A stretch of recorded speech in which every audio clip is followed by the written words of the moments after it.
Premièrement, pour rétablir la démocratie, donc il faut dénoncer juridiquement les articles 3, 4, 5 et 6 du traité sur le fonctionnement de l'Union européenne qui place la France sous suzeraineté étrangère.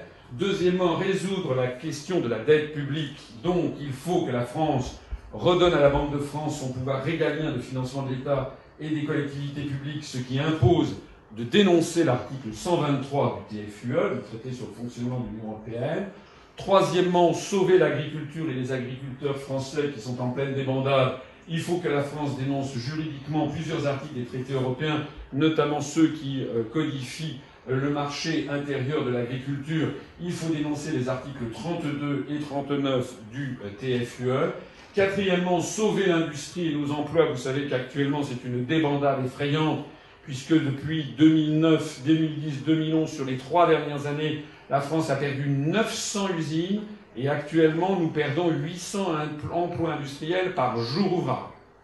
Depuis 12 ans, nous avons perdu environ le tiers des emplois industriels en France. Au rythme où ça va, en 2030 ou 2040, nous n'aurons plus d'industrie en France. Donc nous sommes dans une situation absolument catastrophique, puisque l'industrie comme l'agriculture, c'est ce qui fait la richesse de la nation France. Lorsqu'il n'y aura plus d'industrie, plus d'agriculture, qu'est-ce qui nous restera pour être riche? Alors il y aura certainement des gens qui pourront faire visiter les musées, il y aura certainement quelques banques et assurances, mais est-ce que ça suffira à assurer un niveau de vie à 65 millions de Français? La réponse est non. Donc il faut sauver l'industrie et nos emplois, il faut donc que la France sorte de l'euro, dont le taux de change très exagéré a largement contribué à cette hémorragie, et il faut donc récupérer notre taux de change externe, ça oblige de dénoncer notamment l'article 282 du TFUE, et il faut dénoncer ces articles qui organisent les délocalisations industrielles. J'en parlais tout à l'heure, il faut dénoncer les articles 32 et 63 du TFUE. Si l'on veut réguler l'immigration, à ce propos, je signale que le mouvement que j'anime est un mouvement qui se situe au-dessus du clivage droite-gauche. Nous avons donc parmi nos adhérents des gens qui sont en faveur d'une politique très ferme sur l'immigration, d'autres qui sont en faveur d'une politique souple, d'autres qui sont en faveur de politique immigrationniste.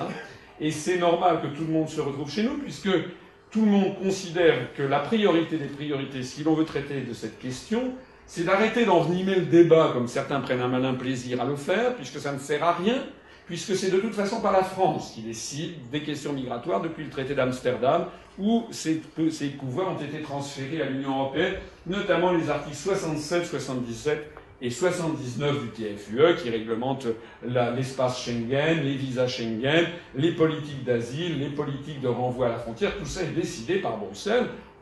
Personne n'en parle en France. On fait mousser des débats en France, alors que les grandes décisions stratégiques sont décidées ailleurs.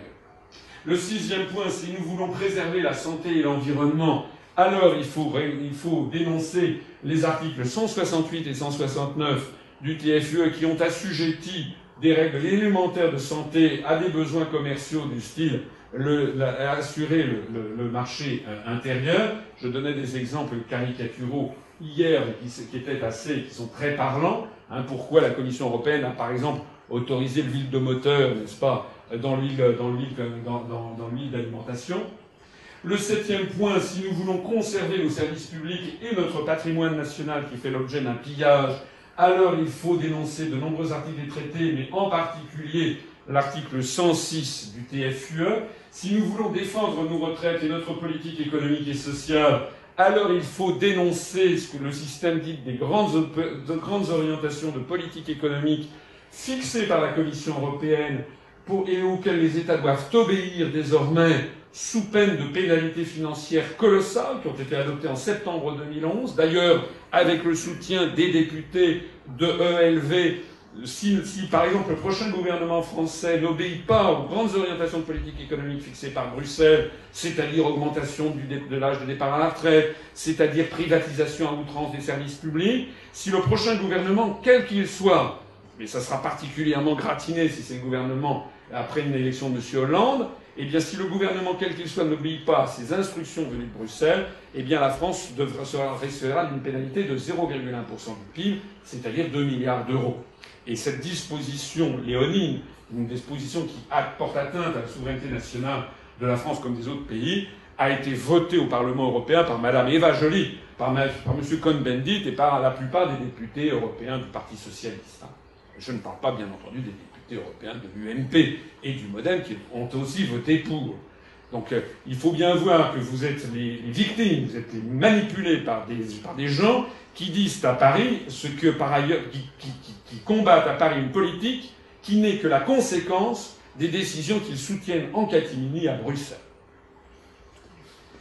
Si nous voulons, donc il faut dénoncer l'article 5 et l'article 121 du TFUE. Si nous voulons protéger la paix du monde, puisqu'on nous a bassinés pendant des décennies sur le fait que l'Europe c'est la paix, l'Europe c'est la guerre. L'Europe apparaît de plus en plus comme une construction qui nous place sous la vassalisation des États-Unis d'Amérique, l'Union européenne étant la face politique d'une médaille dont le revers, la face militaire, s'appelle l'OTAN. Et nous sommes actuellement, quelqu'un dans la salle pourra peut-être m'expliquer pourquoi nous avons 4000 soldats en Afghanistan. Donc nous devons sortir de dénoncer l'article 42 du TU, le TU ça porte bien son nom d'ailleurs, le traité sur l'Union européenne qui subordonne en fait l'ensemble des pays de la zone Union européenne à l'OTAN. Et puis enfin, si nous voulons préserver la vision française et francophone du monde, notamment ne pas nous couper de ce qui faisait le rayonnement mondial de la langue française, la francophonie, ce qui fait que la France est appréciée dans le monde entier par les latino-américains, les africains, les russes, le monde orthodoxe, les chinois, les japonais. Il se trouve que j'ai vécu au Japon, j'ai passé un an et demi de ma vie au Japon, que je suis allé dans plus de 90 pays du monde, que j'ai des amis un peu d'un certain nombre de ces pays, et que de Saint-Pétersbourg à Buenos Aires, au Mexico à Pékin, les gens que je connais me disent « Qu'est-ce qu'est devenue la France ? Qu'est-ce que vous êtes devenue, la France de De Gaulle ? Celle que nous aimions, que les latinos aimaient, qu'on aimait également en Tunisie, en Égypte, à Moscou, qu'on aimait en Australie, qu'on aimait au Japon, qu'on aimait à Pékin. De Gaulle avait reconnu la République populaire de Chine en 1964. Vous êtes devenus les larbins des Américains, qu'est-ce qui s'est passé ? Donc c'est pour ça que nous devons sortir de l'Union européenne.